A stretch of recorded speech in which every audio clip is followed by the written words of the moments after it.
is up? Bienvenue sur le podcast Conversation Awesome avec Karmakin. Mon nom est Claudia et ma mission avec ce podcast est de t'amener dans un monde d'inspiration, de découverte et d'apprentissage. À travers des épisodes solo ou avec invités, en français and in English, attends-toi à une panoplie de sujets et d'histoires variées en lien avec la santé, les habitudes de vie, le développement personnel et spirituel et tout ce qui peut t'aider à vivre une vie awesome, épanouie selon tes termes. I am honored and so grateful that you're here. Merci de partager le podcast en grand nombre, de t'y abonner et de laisser 5 étoiles et un review sur ta plateforme d'écoute préférée. All right, let's dive in dans la nouvelle conversation de la semaine et merci encore d'être à l'écoute. You're awesome.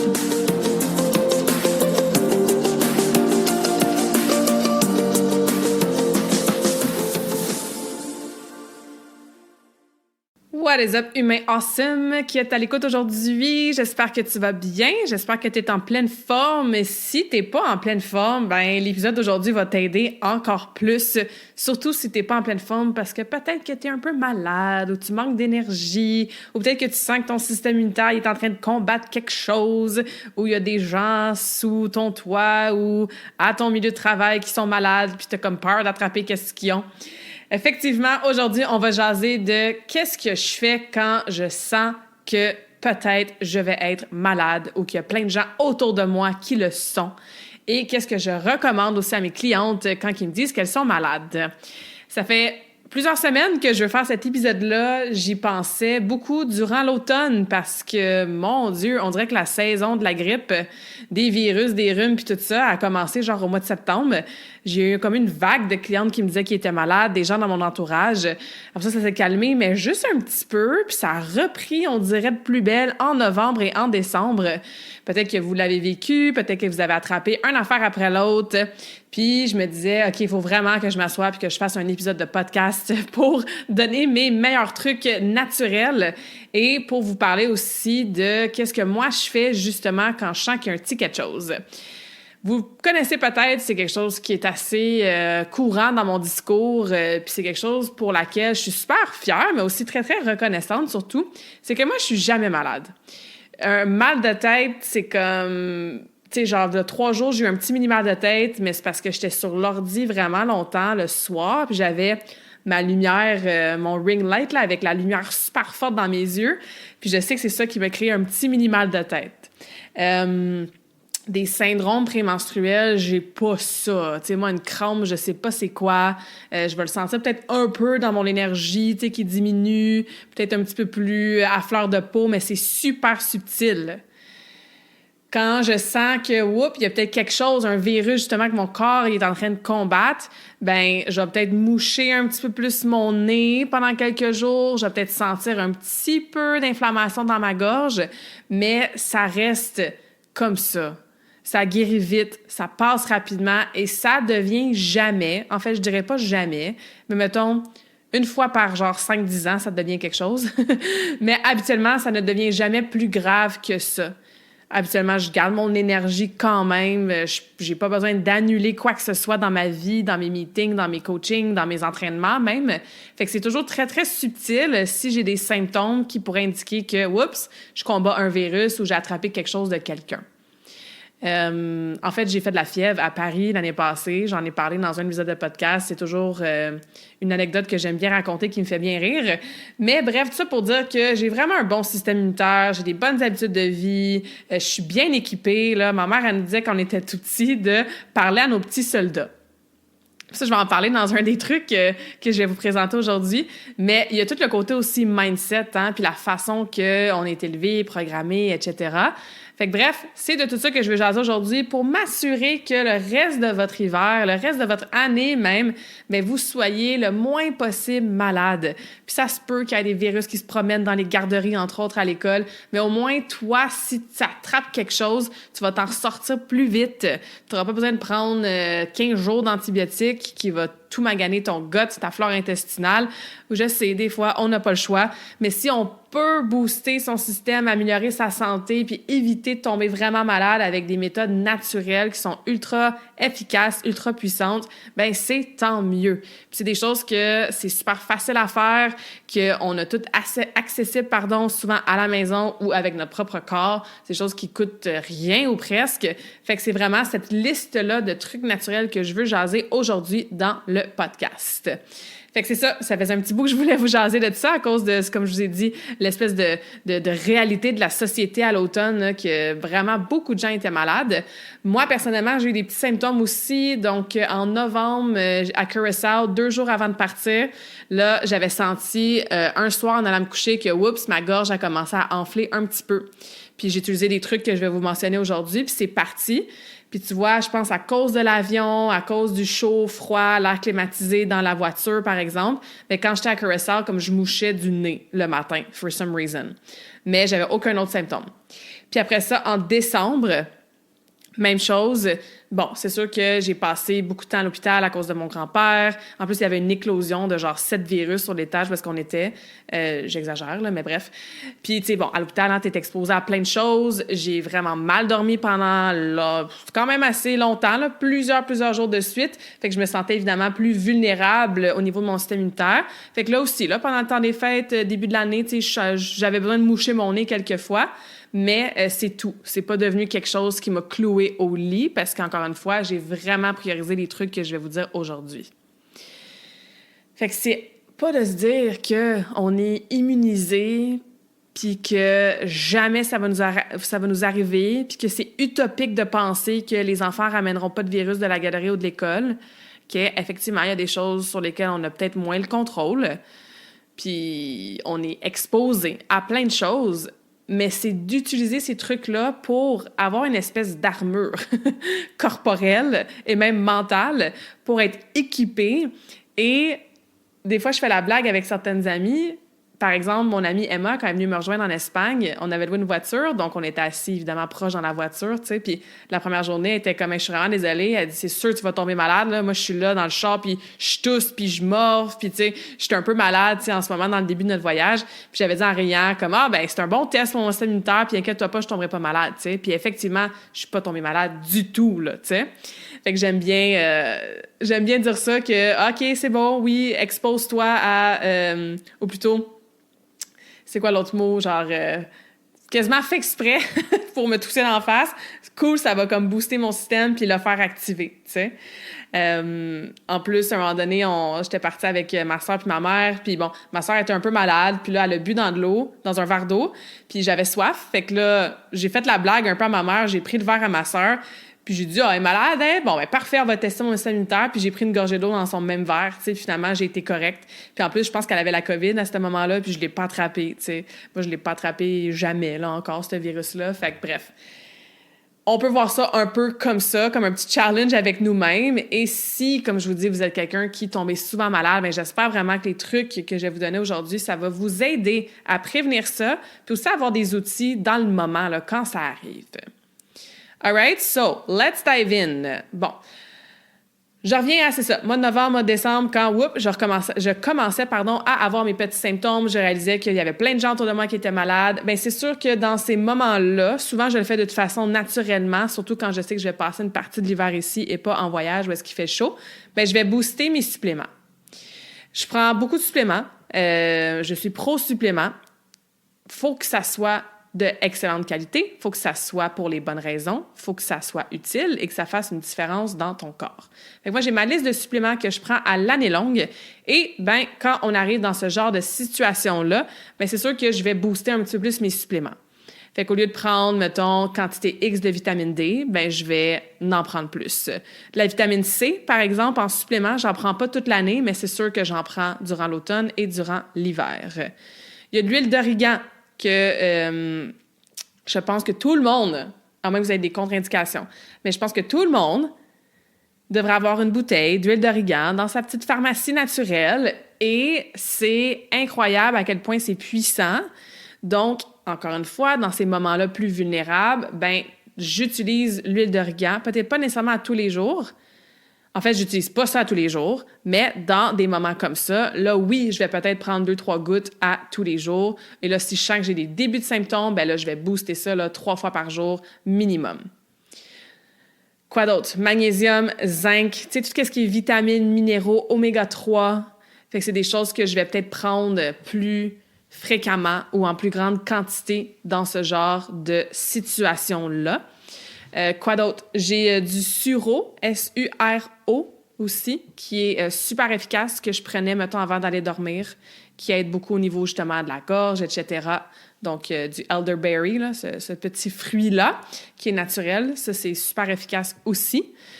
Quoi d'autre de suppléments que j'ajoute ou que je booste? Ben, c'est pas mal ça, je vous dirais. Fait vraiment, là, y aller dans est-ce que vous en prenez des suppléments? Peut-être que vous pouvez en prendre un petit peu plus dans ces moments-là, ou peut-être commencer à en prendre, c'est surtout les classiques. Mais encore une fois, évidemment, ceci est un commentaire général et faites toujours, vérifiez toujours avec votre médecin professionnel de la santé si vous allez prendre des suppléments. Là, c'est pas moi qui est là pour vous dire ça dans un podcast qui s'adresse à tout le monde. Hein? C'est pas des recommandations personnalisées. Bon. Parlant de petits suppléments, là, de petites substances qu'on peut utiliser, j'utilise aussi les huiles essentielles. Donc, les huiles essentielles, ça fait longtemps que j'en utilise, mais je connaissais vraiment, vraiment peu sur le sujet. Et là, depuis environ 1 an, j'essaie d'en apprendre le plus possible et surtout de les utiliser dans mes routines quotidiennes. Et encore plus quand j'ai ce genre de début de symptômes-là. Donc, moi, j'aime beaucoup la menthe poivrée. Tu sais, tu as un petit mini de mal de tête qui commence, là, tu te mets de la menthe poivrée sur les tempes ou même dans ton cou, en arrière, ça fait tellement du bien. Juste de respirer une bonne inspiration de menthe poivrée, c'est incroyable à quel point ça fait du bien. Il y a le tea tree aussi, l'arbre à thé, qui est excellent pour, par exemple, le rhume, entre autres. Donc, je prends ce que j'ai à la maison. Des fois, je fais des petits mix. Des fois, je le fais juste diffuser dans ma journée. Des fois, j'en mets sur, par exemple, mes poignets, juste pour pouvoir les frotter, inspirer ça. Des fois, c'est ça, c'est plus près au niveau, genre des tempes, si c'est un petit mal de tête. Donc, utilisez les huiles essentielles.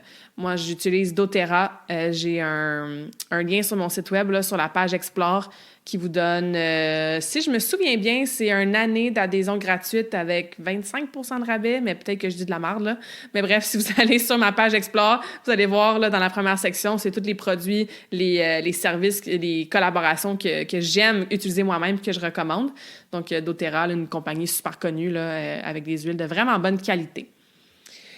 Ensuite, pour wrap up un petit peu cette première section-là, qui est plus d'huile, de suppléments, etc., ben je vais aussi booster mon cocktail matinal. Donc, moi, à tous les matins, je prends de l'eau chaude avec, mettons, j'achète des citrons, puis je les coupe en 3, là. Fait que, tu sais, genre le tiers d'un citron, du jus de citron fraîchement pressé, avec du sel rose de l'Himalaya. C'est mon petit cocktail du matin pour toutes sortes de raisons. Ça fait partie de ma routine matinale. Je m'hydrate avec ça. First thing in the morning, ben quand je sens encore une fois qu'il y a des gens autour de moi qui sont malades, que je suis exposée à des virus, que je suis peut-être plus vulnérable, plus fatiguée, mon système immunitaire moins ça coche, ben je vais le booster. Fait que je vais prendre ce cocktail-là et je vais peut-être rajouter un peu de miel. Je vais peut-être rajouter un petit peu de vinaigre de cidre de pomme. Je vais peut-être rajouter des graines de chia pour aller chercher plus de fibres au niveau de la digestion. Donc, je vais booster ce cocktail-là quelques jours de suite pour vraiment partir ma journée avec un petit pep, un petit boost, quelque chose qui va aider à détoxifier mon corps, aller à la toilette pour justement éliminer les toxines encore plus, m'hydrater. Bon, le miel, ça peut aider si jamais il y a quelque chose au niveau de la gorge, etc. Fait que je booste mon morning cocktail. C'est pas vraiment le temps de commencer ta journée avec genre une toast de pain blanc, du Nutella puis un café là, quand t'es malade ou quand tu sens que tu vas être malade. OK.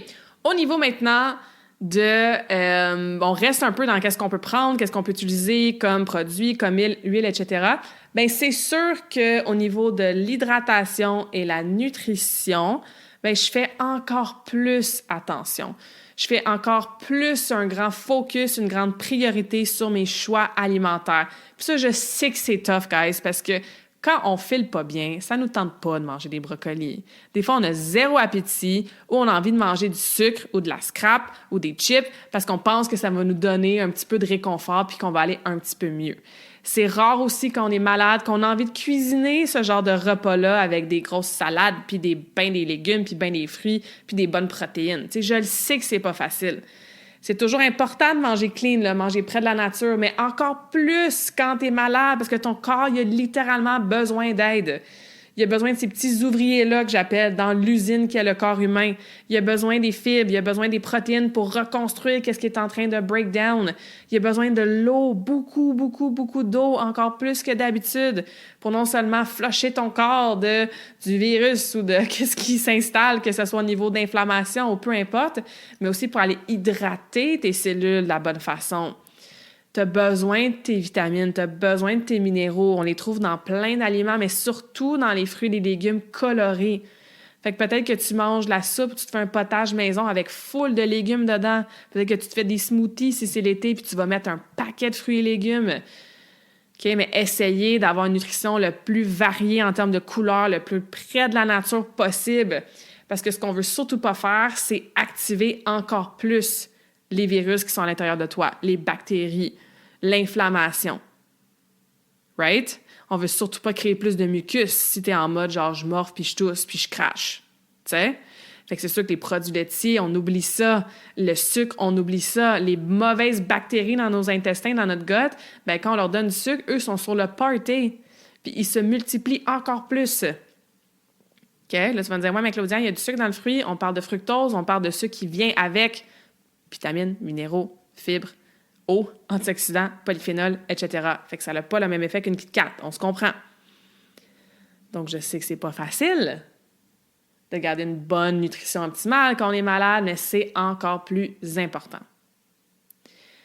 L'autre pilier maintenant dans lequel je veux t'amener, c'est le pilier mouvement.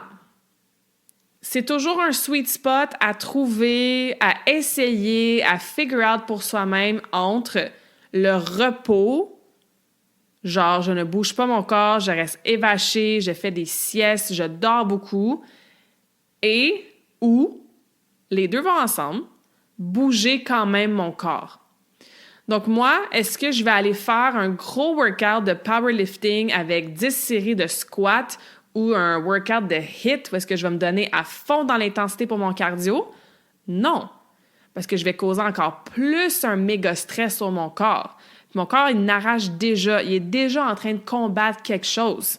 Je ne veux pas y rajouter une charge de travail. Je vais épuiser mes réserves encore plus. Puis quand mes réserves sont épuisées, ben j'en ai plus de fuel, puis d'énergie, puis d'armes pour combattre ce que je suis en train de combattre, que ce soit encore une fois un virus, un rhume, une bactérie ou peu importe, tu sais. Donc, attention de ne pas être tête de cochon comme je l'ai été souvent dans le passé, puis quand même faire votre gros workout intense quand vous sentez que vous êtes malade ou que ça s'en vient. Par contre, il faut aussi faire attention de ne pas aller dans l'autre extrême et vraiment d'enkyloser, for lack of better word, là. C'est sûr que moins tu bouges, moins tu vas avoir d'énergie. C'est peut-être nécessaire de vraiment pas bouger, là, comme de faire le couch potato, comme je disais, de faire bien des siestes, peut-être le premier, deuxième, troisième jour. Tu as besoin de te reposer, absolument. Par contre, il peut peut-être avoir des bénéfices de bouger un petit peu ton corps, d'aller prendre une marche. Ça n'a pas besoin d'être une marche d'1 heure à marcher le plus vite que tu peux. Ça peut être 10 minutes, juste pour activer ta circulation sanguine, ta circulation au niveau du système lymphatique, faire des contractions, des relâchements au niveau musculaire, pomper ton cœur un petit peu, tu sais, faire circuler ce qui se passe à l'intérieur de toi. Surtout si tu vas marcher dehors, en plus, ben, tu vas prendre l'air frais. Ça, c'est important. Ça peut être de juste t'étirer un petit peu. Tu sais, des fois, on a comme une espèce de grippe, puis là, c'est genre un peu musculaire, là, puis on a l'impression qu'on a mal partout, puis là, si on bouge, ça va être vraiment pire. Mais souvent, non. C'est un peu comme quand on est raqué. On est comme, je suis raqué, là, je n'irai pas bouger. Puis c'est pire parce que t'es ankylose. Mais de rebouger, encore une fois, pas dans le méga volume ni l'intensité, mais juste d'aller créer du mouvement dans ton corps de façon douce, de façon intuitive. Ça peut être juste des grandes respirations, un petit peu de, je vais le faire en ce moment, mais vous me voyez pas, là, mais juste balancer ton corps droite-gauche, tu sais, de faire des rotations d'épaule, tourner la tête, le cou doucement, mais juste ça, aller chercher un petit peu de mouvement, ça peut vous aider à vous sentir mieux. Et bon, parlant de mouvement, parlant d'intuition, hein, qu'est-ce que mon corps a de besoin, ben je mets là-dedans aussi la respiration. Et ce que je fais pas assez souvent, c'est quelque chose que j'aimerais faire plus souvent, je l'avoue, c'est une habitude que je veux intégrer de façon plus constante, mais de faire des séances vraiment de breathwork, là, de respiration consciente. Moi, j'aime beaucoup Wim Hof. Je ne sais pas si vous le connaissez, Wim Hof, c'est le Iceman. Il y a plusieurs records mondiaux. Là. Par exemple, il a escaladé l'Everest en short. Il a été capable de rester sous l'eau vraiment froide pendant je ne sais pas combien de temps. Fait qu'on l'appelle un peu le Iceman aussi, là. Lui, dans le fond, il s'est donné le virus Ebola, puis avec la COVID aussi, il a démontré la même chose. Et seulement grâce à sa respiration et l'exposition au froid, il s'est guéri. Par ces deux moyens-là, surtout le breathwork, donc la respiration, c'est des choses faciles, gratuites, accessibles, qu'on a tous, et naturelles. Et avec ces deux façons-là, ces deux techniques-là, ben, il s'est littéralement guéri de 2 virus importants. Fait que moi, j'aime beaucoup, vous allez voir sur YouTube si ça vous intéresse, là, Wim Hof, c'est un 10 minutes guided breathing. Quelque chose du genre, vous allez le trouver, là, il est vu genre des millions de fois sa vidéo. Puis c'est 3 rounds de inspiration, expiration, puis de tenir l'expiration le plus longtemps possible. Et c'est pas nécessairement facile. Peut-être qu'au début, ça va être 10 secondes, mais ça s'améliore vite avec la constance. Puis, moi, quand je le faisais régulièrement, là, j'étais rendue à 2 minutes là, d'être capable de tenir mon expiration, donc de pas respirer. Puis, c'est incroyable à quel point au niveau, par exemple, de ton pH, au niveau de l'alcalinité du corps, au niveau justement du booster système immunitaire, de mettre ton corps dans un état de stress, on va se dire, d'arrêter de respirer, mais qui est contrôlé, fait que ton corps crée des adaptations. Fait que, hey, la prochaine fois que je vais être en état de stress, je suis équipée, je sais comment j'ai développé cette résilience-là, puis ces mécanismes-là, puis cette physiologie-là pour, justement, je repense à mes petits soldats, tu sais, pour combattre ce que j'ai besoin de combattre. Fait que moi, c'en est un que j'aime puis que je sais qu'il est super efficace, surtout quand on est malade. Il y en a d'autres, mais faut pas sous-estimer le pouvoir de sa respiration. Fait que ça prend 10 minutes, mettons 12 minutes le temps de t'installer, puisque tu le fais assis ou moi, je le fais coucher. Puis après ça, ben juste de revenir, reprendre tes sensations, rebouger ton corps. Tu peux le faire guider comme je disais sur YouTube. Il y a des contre-indications, là. Par exemple, si vous êtes enceinte ou si vous avez vraiment, je sais pas moi, vous faites de l'épilepsie ou, tu sais, fait encore une fois, ceci des commentaires généraux de qu'est-ce que moi je fais et non une recommandation spécifique pour chaque personne. Donc, faites vos devoirs et décidez par vous-même. Mais le breathwork, super efficace pour aider à guérir, booster, prévenir, etc. Ensuite, dans ces autres façons-là, avec notre propre corps qui nous aide à guérir, ben c'est sûr que le Reiki va là-dedans. Le Reiki, c'est une énergie de guérison. C'est une énergie qui apaise, qui relaxe, qui va aller vraiment travailler où est-ce que le corps, l'esprit, le mental, les émotions, l'énergétique a besoin. Donc moi, j'ai la merveilleuse opportunité de pouvoir m'en faire à moi-même. Alors, si tu veux éventuellement être capable de t'en faire à toi-même, bien, sachez que tout le monde est capable.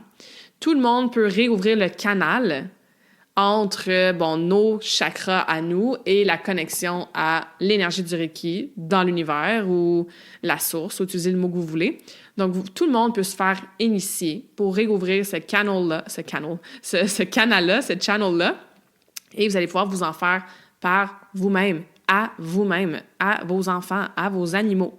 Fait que si ça vous intéresse, faites-moi signe. Moi, je le fais pas encore, mais je réfère tout le monde à Sylvie, là, qui veulent se faire initier. C'est vraiment un beau cadeau qu'on peut s'offrir parce que justement, t'as mal à la tête, ben tu call in ton Reiki, tu te places les mains sur la tête et c'est quasiment automatique. Après quelques minutes, ben t'as plus mal à la tête parce que c'est une énergie de guérison qui est super puissante. Donc, c'est sûr que moi, ben je l'utilise sur moi-même quand j'en ai besoin. All right, what else? Qu'est-ce que je fais d'autre? Bon, je vous parlais de breathwork, de Wim Hof, de l'exposition au froid aussi. C'est sûr que ça aussi, c'est quelque chose qui est pas nécessairement facile à faire. Encore une fois, moi, c'est une habitude que je veux travailler et faire de façon un peu plus constante. Les cold plunge, en ce moment, c'est bien à la mode, là, ces réseaux sociaux, là, les gens qui s'en vont se pitcher dans la rivière super froide. Il y a plein de compagnies à cette heure qui font des do-it-yourself ou qui font des espèces de démonstrations de comment construire ton propre bain de glace. Puis bon, c'est comme n'importe quoi, là. Il y a 20 ans, on parlait pas de méditation, là, on en parle beaucoup. Ben, l'exposition au froid, c'est pas nouveau. Il y a personne qui a inventé ça. Ça fait longtemps qu'on sait que ça amène des bénéfices. C'est juste que là, on en parle plus sur les réseaux sociaux, OK? Mais c'est effectivement excellent pour la récupération. Quand tu es malade, tu sais, moi, je suggère de faire une alternance chaud-froid. Donc, peut-être que tu prends une douche super, super, super, super chaude pour vraiment là, monter ta température corporelle. Surtout si, mettons, tu fais pas de fièvre. Si tu fais déjà de la fièvre, ben, ta température corporelle est déjà élevée. Puis après ça, tu t'en vas peut-être un 15, 20, 30, 60 secondes à l'eau froide pour que ton corps, justement, il s'habitue à combattre, à être équipé pour... OK, shit, mon corps, la température corporelle, elle monte vraiment haute, je fais de la fièvre, ben j'ai développé cette capacité-là. Je me suis pratiquée à ramener ma température à une température qui est normale, qui est saine. Puis l'exposition chaud-froid, cette alternance-là, ça peut aider. Un peu comme quand tu vas au spa. J'ai été au spa au mois de décembre. C'est sûr que c'était prévu, là. J'y allais avec des amis. Mais quand j'ai vu que ça tombait pile poil quand je sentais que mon système immunitaire il combattait une chose ou deux, j'étais vraiment contente. J'étais comme, parfait, je vais utiliser le spa pour aller encore plus loin dans ben, je vais pas appeler ça ma guérison parce que je suis pas tombée malade finalement, là, mais mettons dans ma réoptimisation de ma santé, tu sais. Fait que c'est un peu le même principe. Tu vas dans un sauna pendant 15 minutes. Après ça, ben, tu fais ton cold plunge, tu t'en vas dans l'eau super froide et après ça, tu te reposes. Fait que tu peux faire ce genre de séquence-là à la maison, dans ta douche ou dans ton bain. C'est bien efficace. Est-ce que j'ai fait le tour de tout ce que je voulais vous dire? Je crois que oui. Fait que pour résumer, suppléments, produits naturels, et il y en a d'autres, hein. Par exemple, je pense à Jenna qui a déjà été sur le podcast, qui elle a fait toutes sortes de tisanes, de thé, de capsules même, de liquides qu'on peut prendre en compte-gouttes qui nous aident avec toutes sortes de choses par rapport à notre système immunitaire, la santé de notre foie, la santé de notre gut, etc. Fait qu'il y a vraiment beaucoup de tisanes, beaucoup d'herbes, beaucoup de produits naturels qui peuvent vraiment nous aider dans le moment, mais surtout pendant toute l'année, là, à vraiment être équipés à ce niveau-là. On a parlé, de la nutrition, le plus clean possible, l'hydratation, super important, booster peut-être votre cocktail matinal pour aller chercher un petit boost le matin, alternance chaud-froid, la respiration, le Reiki. Si vous pouvez pas vous en faire vous-même, ben appelez-moi puis on se book une session à distance ou en personne sans souci. Le mouvement dans le corps, mais toujours en respectant qu'est-ce que ton corps a besoin pour de vrai et te reposer, te reposer, te reposer. Te reposer à tous les niveaux, là. Tu sais, te reposer, ça veut pas juste dire que tu es allongé sur ton sofa, parce que si tu es allongé sur ton sofa, mais tu es sur ton ordi toute la journée, tu es en mode travail, brainstorm, création de contenu, répondre à des courriels, parler à plein de gens, apprendre, je sais pas, faire une formation sur quelque chose, ben tu es quand même comme stimulé, puis tu perds quand même l'énergie mentalement, tu sais. Fait que se reposer vraiment dans tous nos corps, c'est super important, évidemment. Fait que voilà, la dernière chose que j'ai envie de dire, qui a rapport au mindset, qui est peut-être pas... Ben oui, c'est un truc que vous pouvez faire dans le moment, mais je pense que c'est quelque chose qu'on doit cultiver tout le temps. Hein? Le mindset, j'en parle vraiment souvent sur le podcast. C'est super important. Mais c'est sûr que si, dans ta tête, tu as des réflexions, des patterns, des mots, des phrases que tu utilises souvent dans ta tête, et même à voix haute, et encore plus à voix haute, hein, parce que les mots qu'on dit, ça se manifeste encore plus, qui ressemblent à « Ah ben là, mon chum est malade, c'est sûr que moi aussi je vais tomber malade. Ah ben là, il y a plein d'enfants malades à la garderie, c'est sûr que mon enfant va pogner un gastro, puis je suis aussi bien de canceller mes plans samedi parce que moi aussi je vais avoir la gastro. Ah ben là, c'est la saison de la grippe, là, moi je suis tout le temps malade au mois de novembre, puis c'est sûr que je vais pogner une pneumonie. » Donc, il faut vraiment faire attention aux mots qu'on utilise, puis à qu'est-ce qu'on crée aussi. Parce que plus tu vas le dire, bien plus ça va devenir réalité. Littéralement. Okay? Tout est énergie. Donc, tout a une fréquence énergétique. C'est pas du wouhou, là, c'est de la science. Donc, ce que tu dis avec les mots à voix haute, ce que tu penses, ce que tu crées dans ta tête, bien, tu crées ta réalité. Ça va devenir une réalité que tu vas vivre au quotidien. Fait que je suis pas en train de dire que si tu tombes malade, tu l'ignores, puis tu fais comme « je suis en santé, je suis en pleine forme, je suis top shape ». On n'est pas en train de nier la réalité non plus. On n'est pas en train de se bullshitter. Mais on peut au début se bullshitter un peu, tu sais. On peut utiliser des affirmations puis un mindset positif du genre « je suis le genre de personne qui est en santé 12 mois par année. Je suis en processus d'avoir un système immunitaire du tonnerre qui combat tous les virus. » Tu sais. Je choisis d'utiliser des méthodes naturelles pour équiper mon système immunitaire, tu sais. Fait que faites attention à ces expressions-là, à ces mots-là, à ce que vous vous dites aussi dans votre famille, tu sais, avec justement vos enfants, conjointes, etc. Puis oui, ça se peut si les 4 personnes qui vivent sur ton toit sont malades, ça se peut que tu le pognes, mais ça se peut que tu le pognes pas non plus. Puis ça se peut que tu le pognes puis ça dure un jour au lieu de 3 ou 7. OK? Donc, cultive ce mindset-là résilient. Puis je reviens à ce que je vous ai dit rapidement au début du podcast. Ma mère, quand on était jeune, elle nous disait tout le temps, t'as des petits soldats dans ton ventre. Je m'en souviens, là, on était tout petits, puis je pense qu'on a eu la gastro une fois, puis justement, on en parlait il y a pas longtemps, puis je pense qu'on l'avait eu en même temps, moi puis mon frère. Puis c'est tout, là, tu sais, on n'a pas été des enfants malades du tout. Puis elle nous disait ça, tu sais, comme imagine, là, Claudia, t'as des petits soldats dans ton ventre, puis les soldats, ils vont combattre les virus, puis quand tu vas te réveiller demain matin, tu vas être top shape, puis tu seras plus malade, ou tu n'auras plus mal à la tête, ou tu n'auras plus mal à la gorge, ou peu importe là, les premiers petits symptômes que j'avais, mettons, tu sais. Puis moi, je me souviens que les soldats que je visualisais dans ma tête, c'était comme des bonhommes M&M. Je sais pas pourquoi, là. Je mangeais pas d'M&M quand j'étais petite, mais dans ma tête, c'était à ça qui ressemblait, là, tu sais, l'espèce de rond, là, de la M&M, là, avec les gros yeux qui ressemblent un peu à Monsieur Patate, avec les jambes puis les bras comme blancs, là.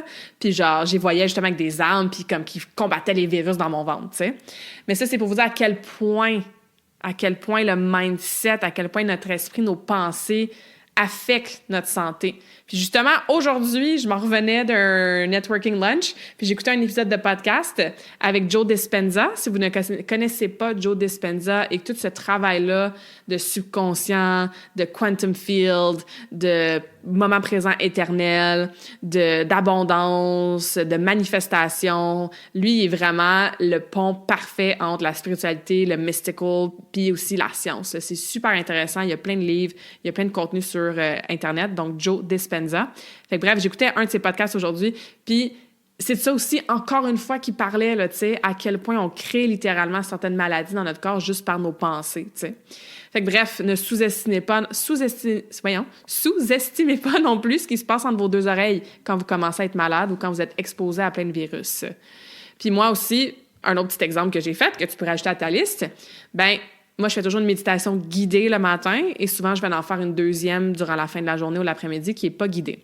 Mais ma méditation du matin, ce que je faisais, c'est que je faisais ma méditation guidée, encore une fois, mais c'était guidé spécifiquement pour le healing, pour guérir, pour avoir un corps en santé. Donc, ça avait rapport à mon corps physique qui allait bien, qui était en santé, qui était en mode guérison, qui combattait, whatever, etc. Fait que ma méditation, je l'ai aussi associée à ce que je voulais travailler, ce qui se passait pour moi dans mon corps, dans ma santé à ce moment-là. Vous allez me dire, mais là, Claudia, c'est intense, là. Je vais me lever le matin, puis genre faire mon petit cocktail, puis là, prendre mes suppléments, puis là, faire mon 10 minutes de breathwork, puis là, aller dans ma douche, faire chaud-froid, puis là, méditer, un healing meditation, puis là, me préparer des petits fruits puis des petits légumes, puis là, aller bouger. Ben oui. Puis après ça, tu prendras une longue sieste, s'il faut, tu sais.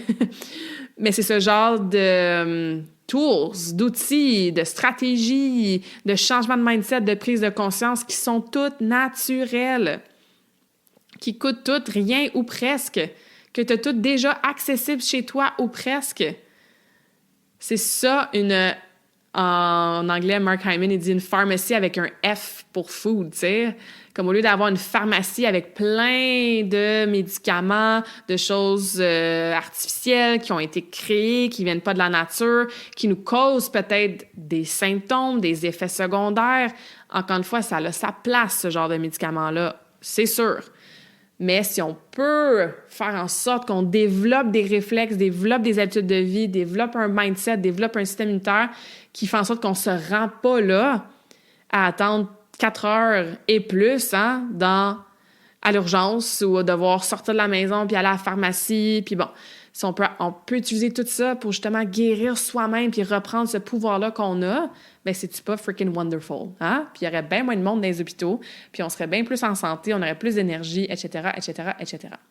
Fait que j'espère que ça vous a donné un truc ou 2 ou 5 que vous allez pouvoir utiliser pour vous, pour votre famille. Je vous souhaite évidemment vraiment pas de retomber malade durant le reste de l'hiver ou de l'année.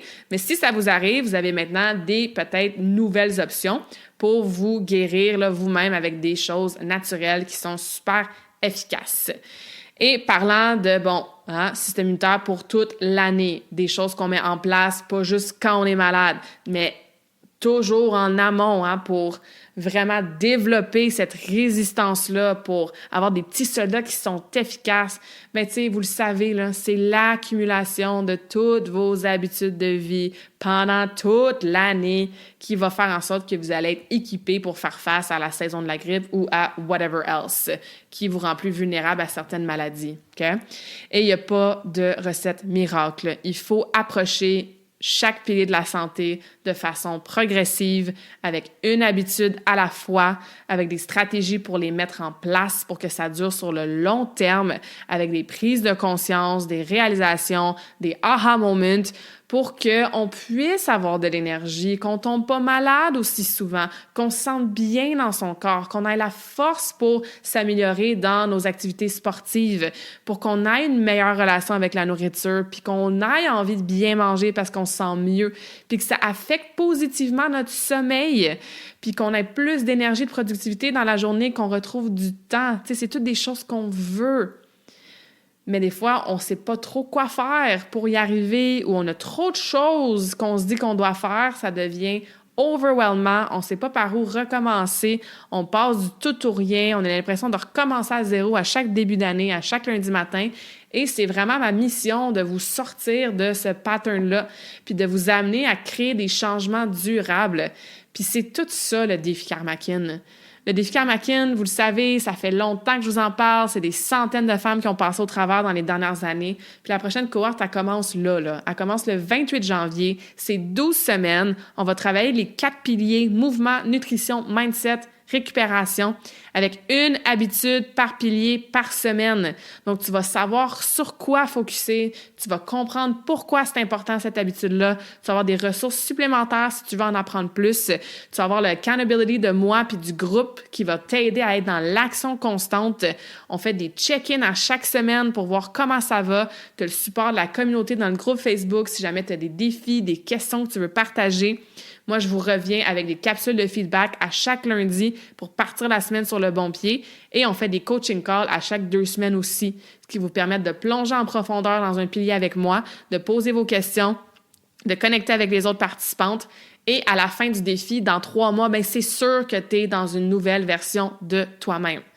Pas la meilleure version, la plus optimale. Là. On la reach jamais, cette version-là, et c'est tant mieux. Il y a toujours place à amélioration, à évolution. Mais c'est sûr que la version de toi, jour 1 du défi et semaine 12 du défi, c'est quelqu'un qui a plus d'énergie, qui a plus confiance en elle, qui est plus consciente surtout de ses choix, qui a beaucoup plus d'outils dans son coffre à outils, qui a plus d'énergie, qui se sent mieux dans sa peau, qui a appris des choses, puis même si life happens, puis que c'est pas parfait, puis des fois on prend des petits détours sur notre chemin, t'es quand même équipé, puis tu recommences plus jamais à zéro.